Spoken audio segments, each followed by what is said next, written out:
Hello दोस्तों, the त्रिशूल study में आप सभी का स्वागत है। दोस्तों, आज के इस क्लास में हम लोकपाल और लोकायुक्त के संबंध में जानकारी प्राप्त करेंगे कि लोकपाल और लोकायुक्त क्या होते हैं, इनका कार्य क्या होता है तथा लोकपाल और लोकायुक्त की नियुक्ति की आवश्यकता क्यों महसूस की गई। तो सबसे पहले हम देखते हैं कि लोकपाल के संबंध में कौन सा अधिनियम मुख्य रूप से प्रभावी हुआ। तो लोकपाल तथा लोकायुक्त अधिनियम 2013 ने संघ के लिए लोकपाल और राज्यों के लिए लोकायुक्त संस्था की व्यवस्था की। ये संस्थाएं बिना किसी संवैधानिक दर्जे वाले वैधानिक निकाय हैं और ये जो लोकपाल है ये ओम्बुड्समैन का कार्य करते हैं और कुछ निश्चित श्रेणी के सरकारी अधिकारियों के विरुद्ध लगे भ्रष्टाचार के आरोपों की जांच करते हैं। तो इस तरह से यहाँ से आपको स्पष्ट होगा कि लोकपाल वास्तव में क्या है। सीधे सीधे आपको ये जानकारी प्राप्त करना है, यानी कि ये ओम्बुड्समैन का कार्य करते हैं और कुछ निश्चित श्रेणी के जो कर्मचारी होते हैं, अधिकारी होते हैं, उनके विरुद्ध लगे भ्रष्टाचार के ये आरोप की क्या करते हैं, जांच करते हैं। इसके बाद से हम देखते हैं कि लोकपाल और लोकायुक्त की आवश्यकता क्यों महसूस की गई। यहाँ पर आप देख सकते हैं, खराब प्रशासन दीमक की तरह है जो धीरे धीरे किसी राष्ट्र की नींव को खोखला करता है तथा प्रशासन को अपने कार्य पूर्ण करने में बाधा डालता है। भ्रष्टाचार इस समस्या की सबसे बड़ी जड़ है। यानी कहने का तात्पर्य यह है कि प्रशासनिक व्यवस्थाओं में जो भ्रष्टाचार व्याप्त होते हैं और सरकार के द्वारा तमाम ऐसी योजनाएं चलाई जाती हैं जो सही ढंग से अपना जो है कि उद्देश्य नहीं प्राप्त कर पाती है, तो इस तरह के भ्रष्टाचार को रोकने के उद्देश्य से ही लोकपाल और लोकायुक्त की नियुक्ति की आवश्यकता महसूस की गई। अगला जो कारण है वह है अधिकतर भ्रष्टाचार निरोधी संस्थाएं पूर्णतः स्वतंत्र नहीं हैं। यहाँ तक कि सर्वोच्च न्यायालय ने भी सीबीआई को पिंजरे का तोता और अपने मालिक की आवाज़ बताया है। यानी कहने का तात्पर्य है कि सीबीआई भी अपने जो है कि दूसरे के इशारे पर काम करती है, ऐसा कहने का तात्पर्य है। अगला जो प्रमुख कारण है यानी कि लोकपाल और लोकायुक्त की नियुक्ति के संबंध में कह रहा है कि इसके अलावा आंतरिक पारदर्शिता और जवाबदेही की भी समस्या है, क्योंकि इन एजेंसियों पर नजर रखने के लिए अलग से कोई प्रभावी व्यवस्था नहीं की गई है।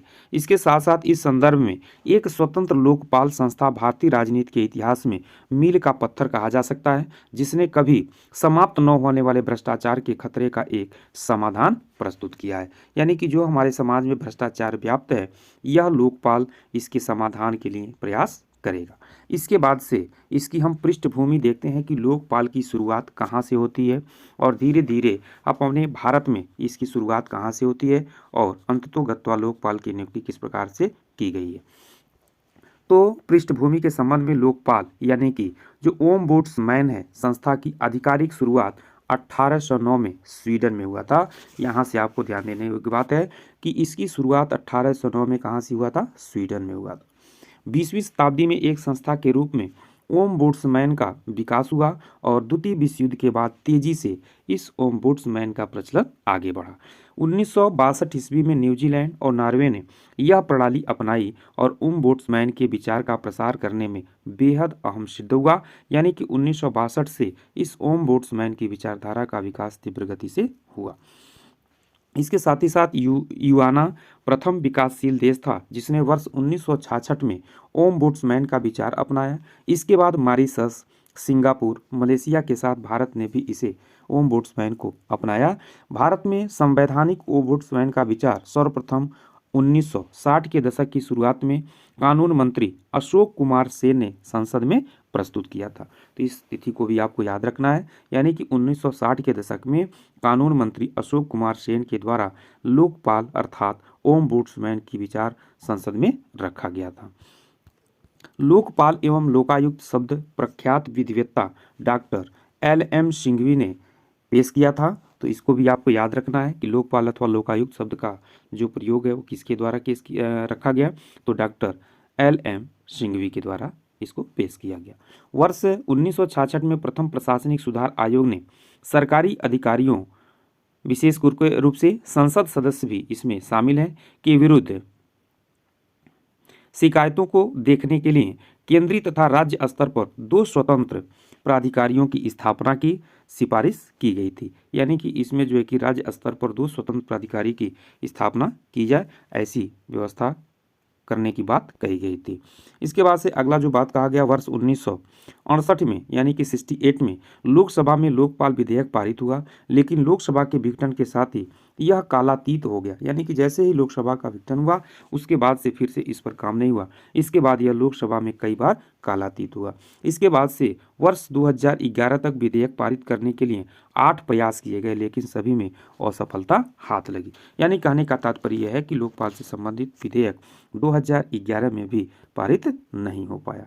वर्ष 2002 में एम.एन. वेंकटचलैया की अध्यक्षता में संविधान की कार्यप्रणाली की समीक्षा के लिए गठित आयोग ने लोकपाल व लोकायुक्तों की नियुक्ति की सिफारिश करते हुए प्रधानमंत्री को इसके दायरे से बाहर रखने की बात कही गई।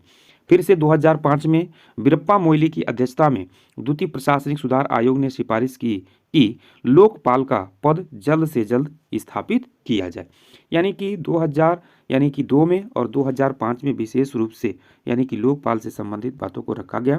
फिर से 2011 में सरकार ने प्रणब मुखर्जी की अध्यक्षता में मंत्रियों का एक समूह भ्रष्टाचार पर लगाम लगाने हेतु सुझाव देने तथा लोकपाल विधेयक के प्रस्ताव का परीक्षण करने के लिए एक जो है कि समिति की गठन की। अन्ना हजारे के नेतृत्व में भ्रष्टाचार के विरुद्ध भारत आंदोलन परिणाम स्वरूप संसद के दोनों सदनों में लोकपाल व लोकायुक्त विधेयक 2013 क्या हो गया, पारित हुआ और 1 जनवरी 2014 को राष्ट्रपति ने इसे अपनी सम्मति से प्रदान कर दी और 16 जनवरी 2014 को यह लोकपाल विधेयक क्या हो गया, लागू हो गया। तो इस तरह से इसको आपको बिल्कुल याद रखना है। 1 जनवरी 2014 को राष्ट्रपति ने इसे अपनी सहमति प्रदान की और 16 जनवरी 2014 को यह क्या हो गया, लागू हो गया। लोकपाल एवं लोकायुक्त संशोधन विधेयक 2016 देखते हैं इसके तहत कौन सा प्रावधान हुआ। लोकपाल एवं लोकायुक्त अधिनियम 2013 को संशोधित करने के लिए यह विधेयक संसद ने जुलाई 2016 में पारित किया। इसके द्वारा यह निर्धारित किया गया कि विपक्ष के मान्यता प्राप्त नेता के अभाव में लोकसभा में सबसे बड़े एकल विरोधी दल का नेता चयन समिति का सदस्य होगा। यानी कि इसमें लोकपाल की नियुक्ति के संबंध में यानी कि विपक्ष के नेता का होना क्या है, जरूरी है। 2016 के इस लोकपाल एवं लोकायुक्त अधिनियम के तहत प्रावधान किया गया। इसके बाद से लोकपाल की संरचना देखते हैं, यानी कि इसमें कितने मेंबर होते हैं। तो लोकपाल एक बहुसदस्यीय निकाय है जिसका गठन एक चेयरपर्सन और अधिकतम 8 सदस्यों से हुआ है। लोकपाल संस्था का चेयरपर्सन या तो भारत का पूर्व मुख्य न्यायाधीश या सर्वोच्च न्यायालय का पूर्व न्यायाधीश या असंदिग्ध सत्यनिष्ठ व प्रकांड योग्यता का प्रख्यात व्यक्ति होना चाहिए। ध्यान दीजिएगा, इसको फिर से मैं दोहरा दे रहा हूँ। कह रहा है कि लोकपाल की नियुक्ति के लिए लोकपाल संस्था का जो चेयरपर्सन होगा वह या तो जो है कि भारत का पूर्व मुख्य न्यायाधीश रहा हो या सर्वोच्च न्यायालय का पूर्व न्यायाधीश, या अगर वह न्यायाधीश नहीं है तो असंदिग्ध सत्यनिष्ठ व प्रकांड योग्यता का व्याख्याता व्यक्ति होना चाहिए। इसके साथ साथ भ्रष्टाचार निरोधी नीति, सार्वजनिक प्रशासन, सतर्कता, वित्त, बीमा, बैंकिंग, कानून प्रबंधन में न्यूनतम 25 वर्षों का विशिष्ट ज्ञान एवं अनुभव होना चाहिए। ऐसे व्यक्ति को ही लोकपाल का चेयरपर्सन नियुक्त किया जाएगा। इसके बाद से 8 अधिकतम सदस्यों में से आधे न्यायिक सदस्य होने चाहिए तथा न्यूनतम 50% सदस्य अनुसूचित जाति, अनुसूचित जनजाति, अन्य पिछड़े वर्ग, अल्पसंख्यक, महिला श्रेणी के होने जरूरी है। इस शर्त का भी इसमें पालन किया जाता है। लोकपाल संस्था का न्यायिक सदस्य या तो सर्वोच्च न्यायालय का पूर्व न्यायाधीश या किसी उच्च न्यायालय का पूर्व मुख्य न्यायाधीश होना चाहिए। जैसा कि इसमें कहा गया है कि 8 जो अधिकतम सदस्य होंगे उसमें से आधे ऐसे सदस्य होंगे जो न्यायिक सदस्य होंगे, यानी कि वह किसी न किसी न्यायालय के न्यायाधीश होने चाहिए, या तो वह सर्वोच्च न्यायालय का पूर्व न्यायाधीश या किसी उच्च न्यायालय का पूर्व मुख्य न्यायाधीश होना जरूरी है। इसके साथ साथ जो गैर न्यायिक सदस्य होंगे 50%, उसमें कह रहा है कि असंदिग्ध सत्यनिष्ठा व प्रकांड योग्यता का प्रख्यात व्यक्ति जिसके पास भ्रष्टाचार निरोधी नीति, सार्वजनिक प्रशासन, सतर्कता, वित्त, बीमा, बैंकिंग, कानून प्रबंधन में न्यूनतम 25 वर्षों का विशिष्ट ज्ञान एवं अनुभव होना चाहिए। लोकपाल संस्था के चेयरपर्सन और सदस्यों का कार्यकाल 5 वर्ष या 70 वर्ष की आयु तक रहता है। अगला है सदस्यों की नियुक्ति चयन समिति की सिफारिश पर राष्ट्रपति के द्वारा की जाती है। तो आपको ध्यान रखना है कि यानी कि लोकपाल की नियुक्ति किसके द्वारा की जाती है, तो जो चयन समिति होगी उस चयन समिति की सिफारिश पर राष्ट्रपति के द्वारा इसकी नियुक्ति की जाती है। इसके साथ साथ चयन समिति प्रधानमंत्री जो कि चेयरपर्सन होता है, लोकसभा का अध्यक्ष, लोकसभा में विपक्ष के नेता, भारत के मुख्य न्यायाधीश या उसके द्वारा नामित कोई न्यायाधीश एक प्रख्यात न्यायविद से मिल करके गठित होती है। यानी कि इस चयन समिति में लोकसभा में विपक्ष के नेता का होना जरूरी है। इसके साथ साथ लोकपाल तथा सदस्यों के चुनाव के लिए चयन समिति कम से कम 8 व्यक्तियों का एक सर्च पैनल गठित करती है और इसके माध्यम से यानी कि लोकपाल और अन्य सदस्यों की नियुक्ति की जाती है। अब देखना है कि लोकपाल का क्षेत्राधिकार एवं शक्तियां क्या हैं। तो लोकपाल जो है वह मुख्य रूप से अभी आपको मैंने बताया है कि जो अधिकारी होते हैं उन अधिकारियों की भ्रष्टाचार की जांच करता है। तो लोकपाल के क्षेत्राधिकार में प्रधानमंत्री, मंत्री, संसद सदस्य, समूह ABCD आधिकारिक तथा केंद्र सरकार के अधिकारी शामिल हैं। दूसरा है यानी कि इन लोगों की जांच लोकपाल के द्वारा की जा सकती है। लोकपाल का प्रधानमंत्री पर क्षेत्राधिकार केवल भ्रष्टाचार के उन आरोपों तक सीमित रहेगा जो कि अंतर्राष्ट्रीय संबंधों में, इसके साथ साथ सुरक्षा हो गया, लोक व्यवस्था हो गई, परमाणु ऊर्जा हो गई और अंतरिक्ष से संबंध न हो। यानी कि अगर इससे वो संबद्ध नहीं है तो वह लोकपाल के अधिकार क्षेत्र के अंतर्गत आता है। इसके बाद से लोकपाल अधिनियम यह आदेश देता है कि सभी लोक सेवक अपनी तथा अपने आश्रितों की परिसंपत्तियों व देयताओं को प्रस्तुत करें। अगला है कि इसके पास CBI की जांच करने तथा उसे निर्देश देने का भी अधिकार होता है। इसके साथ साथ यदि लोकपाल ने कोई मामला CBI को सौंपा है तो बिना लोकपाल की अनुमति के ऐसे मामलों के जांच अधिकारी को स्थानांतरित नहीं किया जा सकता है। यह भी एक प्रमुख अधिकार इस लोकपाल को प्रदान किया गया है। अगला अधिकार है कि लोकपाल को ऐसे लोक सेवक के स्थानांतरण या निलंबन की सिफारिश करने का अधिकार है जो भ्रष्टाचार के आरोपों से क्या जुड़ा हुआ है। तो इस व्यक्ति को इसके द्वारा सिफारिश के माध्यम से उसको निलंबित अथवा स्थानांतरित किया जा सकता है। इसके साथ साथ लोकपाल को प्राथमिक जांच के दौरान रिकॉर्ड को नष्ट करने से रोकने का निर्देश देने का भी अधिकार है। यानी कि रिकॉर्ड को जो है कि नष्ट नहीं किया जा सकता है, ऐसा आदेश लोकपाल के द्वारा दिया जा सकता है। इसके साथ ही साथ लोकपाल को कुछ सीमाएं भी निर्धारित की गई हैं। यानी कि राजनीतिक प्रभाव से मुक्त नहीं है क्योंकि स्वयं नियुक्ति समिति राजनीतिक दलों के सदस्यों से क्या है, गठित है, अतः यह राजनीतिक प्रभाव से मुक्त नहीं हो सकता है। अगला है कि लोकपाल की नियुक्ति में एक प्रकार से चालाकी की जा सकती है क्योंकि यह निर्धारित करने का कोई मानदंड नहीं है कि कौन एक प्रख्यात न्यायविद अथवा सत्यनिष्ठा का व्यक्ति है। यानी कि वह नेतागण ही निश्चित कर सकते हैं कि कौन वैसा व्यक्ति है, इसका कोई मानक निर्धारित नहीं किया गया है। तो इस तरह से ये लोकपाल की कुछ कमियां भी गिनाई गई हैं। अगला है कि इसकी सबसे बड़ी कमी है कि न्यायपालिका को लोकपाल के दायरे से क्या रखा गया है, बाहर रखा गया है। लोकपाल को कोई संवैधानिक आधार नहीं दिया गया है और लोकपाल के विरुद्ध अपील का कोई पर्याप्त प्रावधान नहीं है।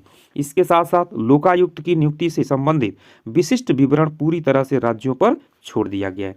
यानी कि अपने अपने राज्यों में जो लोकायुक्त होंगे उनकी नियुक्ति के संबंध में राज्यों को पूर्ण रूप से अधिकार प्रदान किया गया है।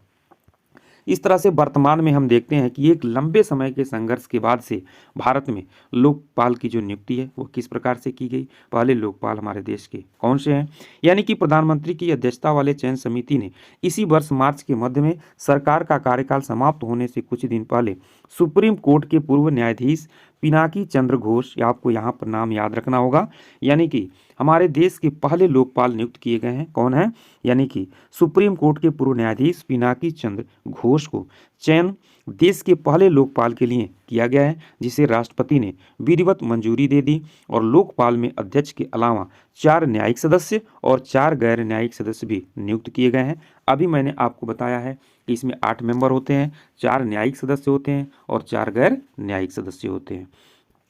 इसके साथ देखते हैं कौन कौन से ये व्यक्ति हैं। यानी कि न्यायिक सदस्यों में जस्टिस दिलीप बी भोसले हैं, इसके साथ साथ जस्टिस प्रदीप कुमार मोहंती हैं, जस्टिस अभिलाषा कुमारी और जस्टिस अजय कुमार त्रिपाठी। ये 4 जो है कि न्यायिक सदस्य नियुक्त किए गए हैं। इसके साथ ही साथ एसएसबी की पूर्व प्रमुख अर्चना रामसुंदरम, महाराष्ट्र के पूर्व मुख्य सचिव दिनेश कुमार जैन, महेंद्र सिंह और इंद्रजीत प्रसाद गौतम को गैर न्यायिक सदस्य बनाया गया है। इसके साथ ही साथ देश में लोकपाल नाम की संस्था अस्तित्व में आ गई है, अर्थात भारत में लोकपाल की नियुक्ति कर दी गई है। फिर से हम लोग अगले क्लास में मिलते हैं, तब तक के लिए आप सभी लोगों को बहुत बहुत धन्यवाद।